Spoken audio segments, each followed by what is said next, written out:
Lors du pique-nique, ma fille a souri, j'ai tellement hâte d'être en vacances. Mon père a ricané, Adeline, tu n'es pas invitée. Toute la table. Harry. Je l'ai aidé à mettre sa veste et nous sommes partis. 3 jours plus tard, leur réservation a été soudainement annulée. Ma mère a appelé 15 fois. J'ai répondu par SMS. Lors de ce pique-nique, ma petite Lily a tiré sur ma manche et a dit « Maman, j'ai hâte d'être en vacances ». Elle rayonnait avec ce grand sourire édenté qui aurait pu faire fondre n'importe qui. Mon père, assis en face, son burger à moitié en bouche, a laissé échapper un petit rire. Étouffé et a lâché « Adeline, tu n'es pas invitée ». Et toute la table a ri. Ma mère, mon mari, Julien, et même mon oncle Ronald, à qui je parle à peine, ils étaient là aussi. Ils riaient tous comme si mon père venait de faire la blague de l'année. Et ma petite fille est restée là, son visage se décomposant en temps réel, me regardant comme si elle demandait « Maman, qu'est-ce que j'ai fait de mal ?» Je veux que vous gardiez cette image en tête un instant, parce que c'est le moment où tout a basculé pour moi. Je n'ai pas crié. Je n'ai pas renversé la table. J'ai aidé Lily à mettre sa veste. J'ai pris mon sac et j'ai dit « On s'en va. C'est fini. » Pas de grands discours. Pas de larmes, du moins. Pas devant eux. Julien ne s'est même pas levé. Il est resté là à mâcher son repas comme si j'étais déraisonnable. Comme si le problème, c'était moi. Alors, laissez-moi revenir en arrière pour expliquer comment j'en suis arrivé là, car, croyez-moi, tout n'a pas commencé à ce pique-nique. Je m'appelle Adeline. J'habite près d'Aix-en-Provence et je dirige ma propre agence de conseil en marketing digital. Je gère la stratégie de petites entreprises et oui, je gagne plutôt bien ma vie. Je dis ça avec sarcasme, parce qu'apparemment, bien gagner sa vie, dans ma famille signifie qu'Adeline paie pour tout. J'ai bâti cette entreprise à partir de rien. Je cumulais 2 emplois tout en terminant mes études. Et quand j'ai enfin lancé mon activité il y a quelques années, tout le monde a soudainement eu un avis sur ce que je devais faire de mon argent. Amusant, n'est-ce pas? Mes parents, mon père Jean et ma mère Patricia, ont toujours été comme ça. En grandissant, tout tournait autour des apparences. Il fallait avoir l'air de la famille parfaite. La messe du dimanche, les tenues assorties pour les vœux de fin d'année, tout le tralala. Mais derrière les portes closes, mon père contrôlait tout. Chaque euro, chaque décision. Ma mère suivait simplement le mouvement, parce que c'était plus facile que de le contrer. Et moi, j'étais l'aîné de 3 enfants. J'ai un frère cadet, Thomas. Et une sœur, Émilie. Être l'aîné signifiait que j'étais pratiquement le 3e parent, le distributeur de billets familial et le punching ball. Émotionnel, tout ça à la fois. C'est là que Julien entre en scène. J'ai épousé Julien il y a 6 mois. 6 mois. Nous étions ensemble depuis environ 1 an avant ça, et honnêtement, j'aurais dû voir les signaux d'alarme. Mais j'étais seul. Ma fille avait besoin de stabilité, ou du moins c'est ce que je croyais. Et Julien était charmant. Il disait tout ce qu'il fallait. Il s'entendait très bien avec mes parents, ce que je prenais pour un bon signe à l'époque. Vous devinez pourquoi il s'entendait si bien avec eux? Parce qu'ils sont pareils. Ils me voyaient tous de la même façon. Pas comme Adeline, mais comme un portefeuille sur pattes. Julien ne travaille pas vraiment. Enfin, il a un emploi. Il fait des missions d'intérim dans un entrepôt, mais il ne contribue presque à rien. Et chaque fois que j'abordais le sujet, il me disait « Chérie, on est une équipe ». Ce qui est très pratique à dire quand ton coéquipier fait tout le travail. Pénible. Vous voyez ce que je veux dire. Donc, environ 1 mois avant le pique-nique, mes parents sont venus me voir avec cette idée. Des vacances en famille. Mon père a dit, allons tous à Biarritz. Toute la famille. Toi. Julien, la petite Lily, ta mère et moi. Il était si enthousiaste. Ma mère cherchait déjà des locations. Et j'ai pensé, sincèrement, j'ai cru qu'ils faisaient un effort. Qu'ils essayaient d'être la famille que j'avais toujours voulu. Alors, j'ai réservé. J'ai trouvé une magnifique maison près de l'océan. 5 chambres. J'ai versé la compte, qui n'était pas donnée, soit dit en passant. On parle de quelques milliers d'euros. Mon argent. Ma carte bancaire. Bien sûr. Que c'était la mienne. Mais je n'ai même pas discuté, tellement j'étais heureuse. Qu'on fasse enfin quelque chose ensemble. Lily comptait les jours. Elle avait fabriqué une petite guirlande en papier et en arraché un anneau chaque matin. C'était adorable. Puis est venu le pique-nique. Mon père avait organisé ce petit rassemblement dans leur jardin. Grillade, salade de pommes de terre, le classique. Et je suis arrivé en pensant que c'était un dimanche décontracté. Mais à moitié chemin, mon père commence à parler à Julien. Pas à moi, à Julien. À propos des vacances. Et il dit très naturellement, donc, on pensait que ce serait peut-être mieux si nous n'étions que nous 4. Pour lui, ma mère, Julien et moi enfin, je le pensais. J'ai dit, qu'est-ce que tu veux dire? Par 4? Et Lily? Et mon père a répondu, allez, Adeline. Elle est trop petite. Elle ne profitera même pas. Et franchement, ce sera plus relaxant sans gosse qui court partout. Sans gosse qui court partout. Mon enfant, ça. Petite fille. J'ai regardé Julien. J'ai regardé mon mari. L'homme qui, devant nos amis et notre famille il y a 6 mois, avait promis d'être mon partenaire. Et vous savez ce qu'il a fait? Il a hoché la tête. Il a vraiment acquiescé et a dit, ton père a raison, chérie. Peut-être que ta copine Stacy pourrait la garder. Vous imaginez entendre ça de la bouche de votre propre mari? C'est là que Lily, qui jouait à proximité et qui avait clairement tout entendu, a couru vers nous et a dit ce qu'elle a dit à propos des vacances. Et mon père a ri, et la table a ri. Quelque chose en moi s'est éteint. J'ai aidé Lily à mettre sa veste. J'ai attrapé mon sac. Et tandis que je marchais vers la voiture, ma mère a crié derrière moi, Adeline, ne fais pas ta dramatique. La classique. Patricia. Tout ce que je ressens est dramatique. Chaque limite que je pose est une exagération. J'ai attaché Lily dans son siège auto et elle pleurait. Doucement, essayant de se retenir, parce que c'est ce qu'elle fait. Elle essaie d'être forte pour moi. Et elle n'est encore qu'une petite fille. Une petite fille qui a déjà appris qu'exprimer ses émotions dans cette famille volée. Moquerie. J'ai conduit jusqu'à la maison sans dire un mot. Julien n'est pas rentré avant 3 heures. 3 heures. Et quand il est arrivé, il ne s'est pas excusé. Il a dit, tu m'as humilié devant tes parents. Je l'ai humilié. Ce soir-là, après que Lily se soit endormie, je me suis assise à la table de la cuisine avec mon ordinateur et j'ai fixé cette réservation de vacances. 5. Chambre, à compte non remboursable, mon argent. Mon rêve de famille normale. Juste là, sur l'écran. Et je veux que vous deviniez ce que j'ai fait ensuite. Devinez ce qui s'est passé. C'était satisfaisant. Mais cela a déclenché une série d'événements que je n'aurais jamais pu prédire. Mon téléphone était sur le point d'exploser. Et croyez-moi, vous allez vouloir savoir ce que ma mère a dit quand elle a découvert ce que j'avais fait. Mais j'y viendrai.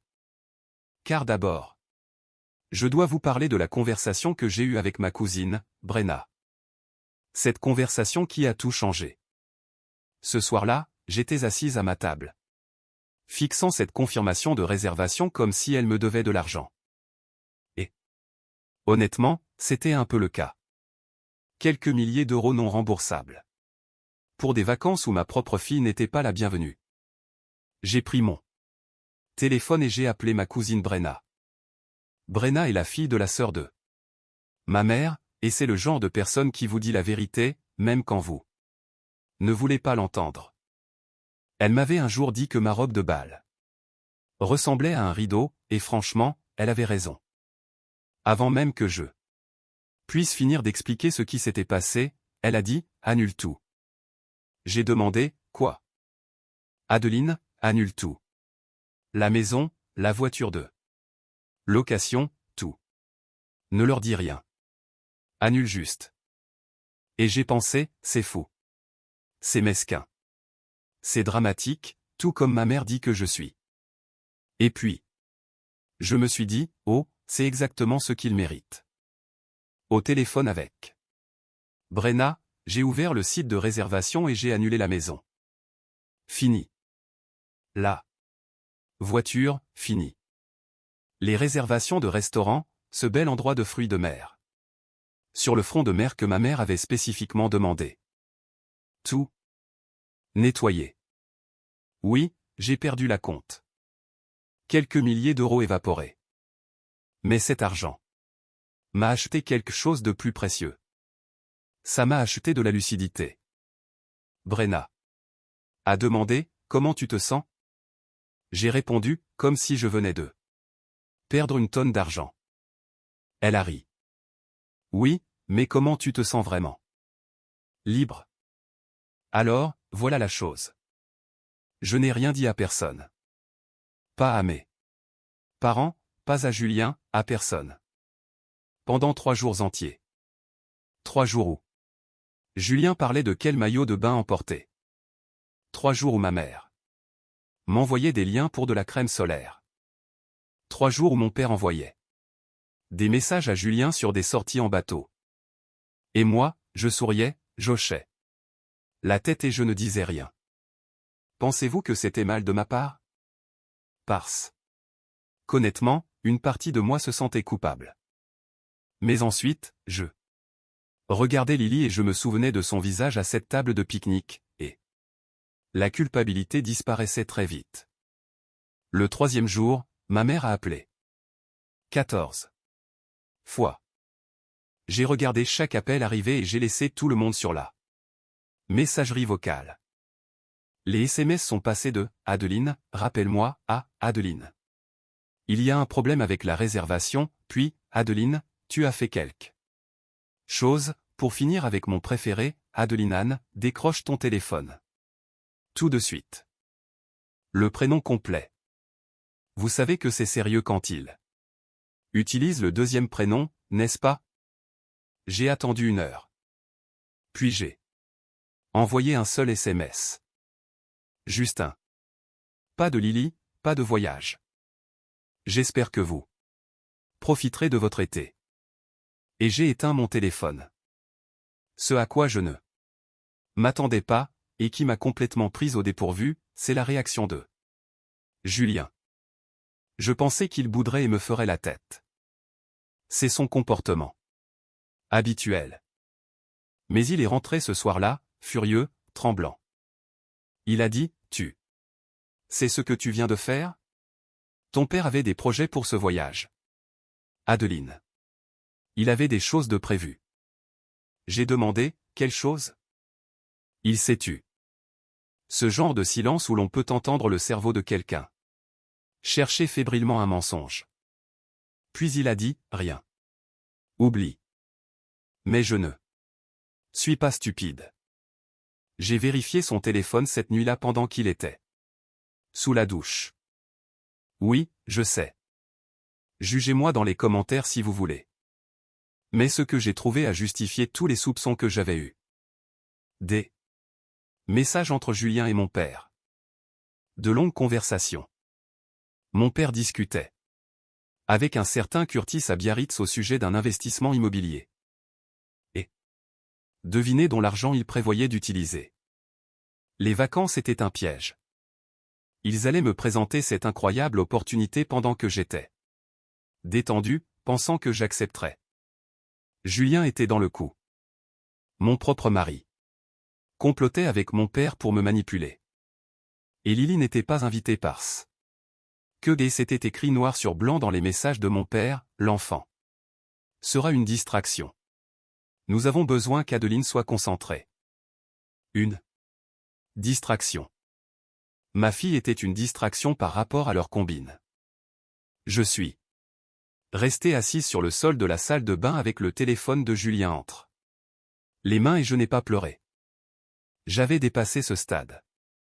Tout est devenu très calme et très clair, et j'ai juste pensé, maintenant, je sais exactement à qui j'ai affaire.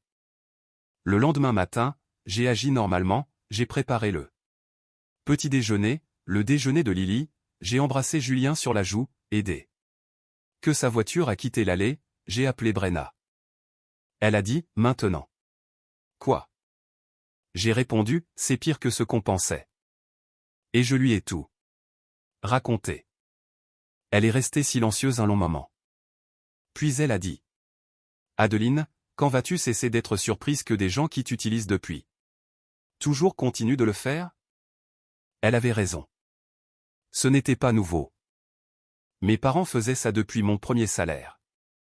C'était juste la première fois qu'ils recrutaient mon mari pour m'aider. J'ai appelé ma mère. Elle a décroché au milieu d'une phrase. Adeline, nous devons parler de cette situation de vacances. Ton père est très contrarié, j'ai dit, maman. Arrête. Et elle s'est arrêtée. Elle savait, Patricia. C'est pratiquement un miracle. J'ai dit, je suis au courant pour Curtis. Je connais l'affaire immobilière. Je sais que toi, papa et Julien avaient planifié tout ce voyage pour m'escroquer. Et je sais que ma fille a été exclue parce qu'elle était gênante. Pour votre plan. C'est fini. Plus de vacances. Plus de prêts qui ne sont jamais remboursés. Plus rien du tout. Silence. Le silence le plus bruyant que j'ai jamais entendu. Puis ma mère a dit, Adeline, tu es égoïste. Égoïste? Moi? Celle qui finance cette famille depuis des années? J'ai raccroché et j'ai bloqué leurs 2 numéros. Fini. Et leurs vies ont commencé à s'effondrer. Presque immédiatement. Parce que voici ce que personne ne dit. Quand vous vivez au crochet de quelqu'un depuis des années et que cet argent disparaît du jour au lendemain, la réalité vous frappe comme un mur. En 2 semaines, mon père n'a pas pu payer ses traites.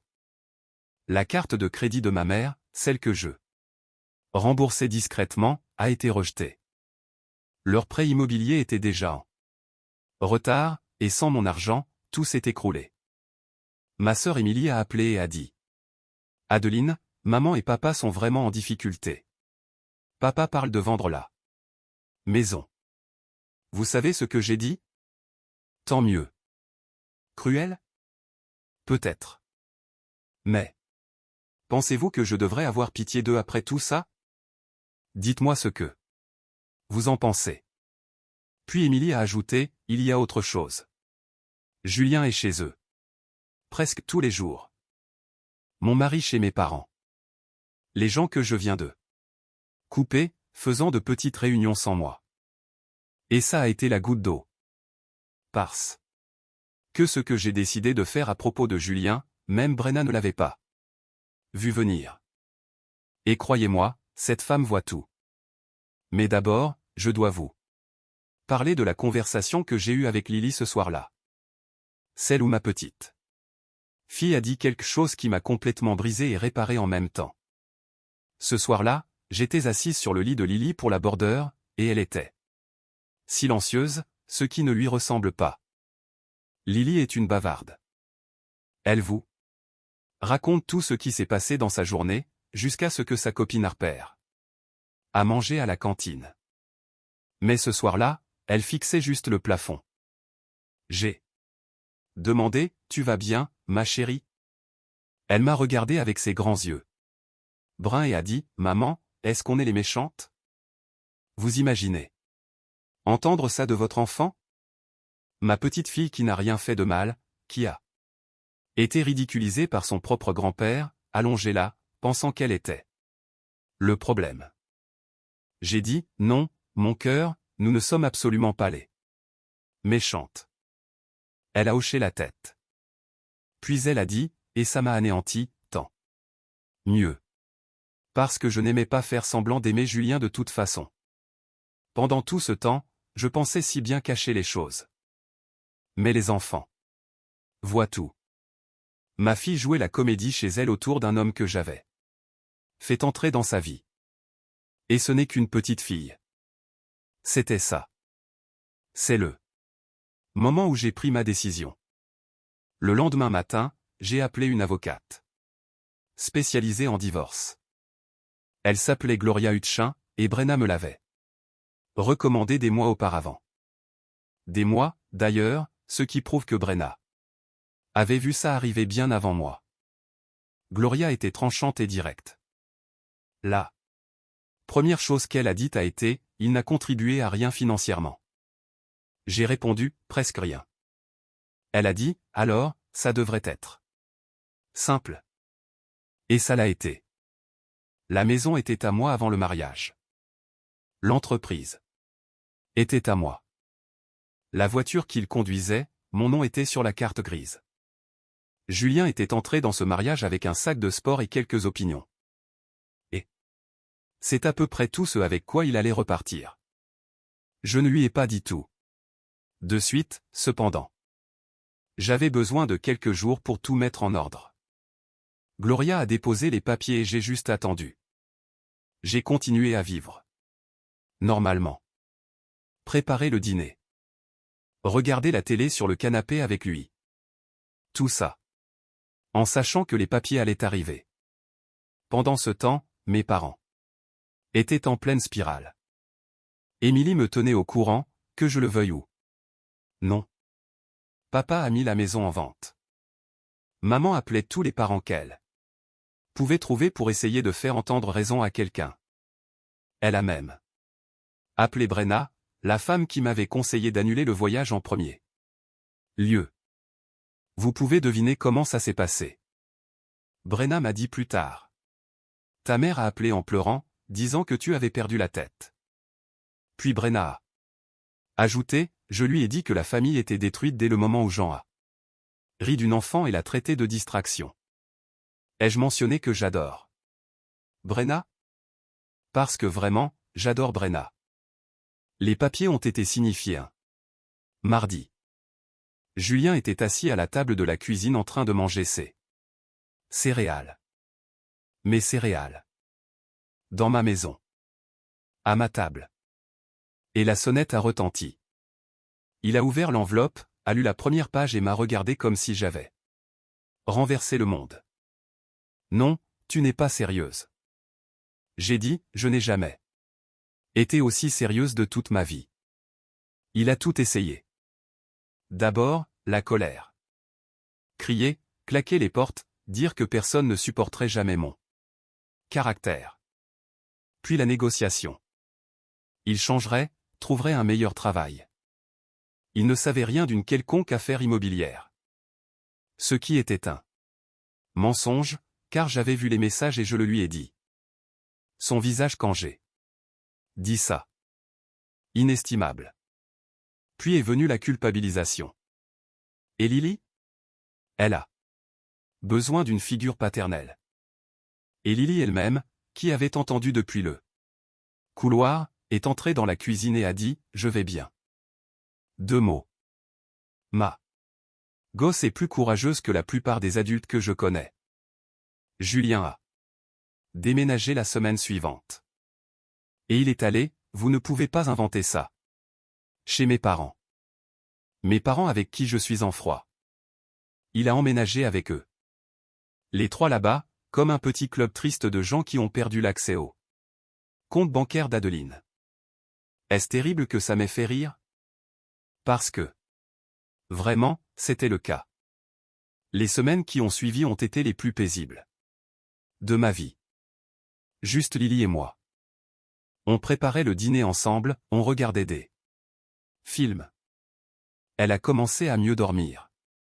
J'ai commencé à mieux dormir. La maison semblait plus légère, comme si quelqu'un avait ouvert toutes les fenêtres après des années à les garder fermées. Brenna venait chaque week-end avec des plats emportés et de la mauvaise télé-réalité, et on restait juste assis sur le canapé à respirer.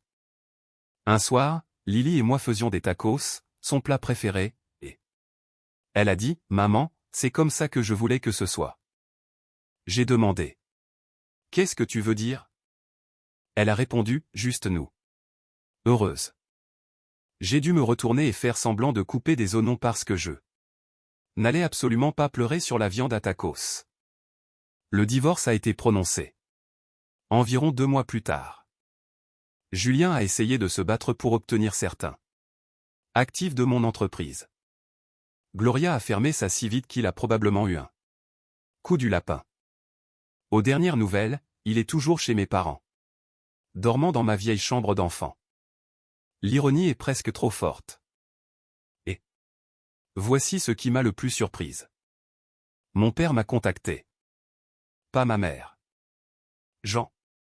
Il m'a envoyé une lettre manuscrite. Il n'a pas cherché d'excuses ni rejeté la faute sur moi. Il a dit qu'il avait été tellement pris par son désastre financier qu'il avait perdu de vue ce qui importait. Il a dit que me voir partir de ce pique-nique était le pire moment de sa vie. Il a demandé s'il pouvait voir Lily. J'ai montré la lettre à Brenna. Elle l'a lue, a haussé un sourcil et a dit, « Ça pourrait être sincère. Ça pourrait être un autre jeu. » Et elle a raison. Mais voici ce que j'ai décidé. Je laisse cette porte entr'ouverte. À peine. Si mon père veut vraiment changer, je veux lui donner cette chance. Mais selon mes conditions. Quant à ma mère, je n'ai aucune nouvelle. Émilie dit qu'elle digère, ce qui est le code de Patricia pour dire qu'elle était tue. Elle risque d'attendre très longtemps. Moi, je vais bien. Vraiment bien. Mon entreprise grandit. Lily s'épanouit. Et pour la première fois depuis, je ne sais combien de temps, je me réveille sans avoir l'impression de devoir quelque chose à qui que ce soit. Personne ne complote. Personne ne rit de ma fille. Juste Lily. Et moi qui faisons des tacos, vivant notre vie. Et c'est tout ce qui compte. Si vous êtes dans une situation où vous gérez des gens qui vous traitent comme un distributeur de billets, rient de vos enfants ou utilisent votre propre mari pour atteindre votre portefeuille, vous avez le droit de partir. Vous avez le droit d'annuler le voyage. Vous avez le droit de bloquer le numéro. Vous méritez une table où personne ne rit de vous. Lily et moi avons trouvé la nôtre. Et c'est la meilleure table à laquelle je me sois jamais assise.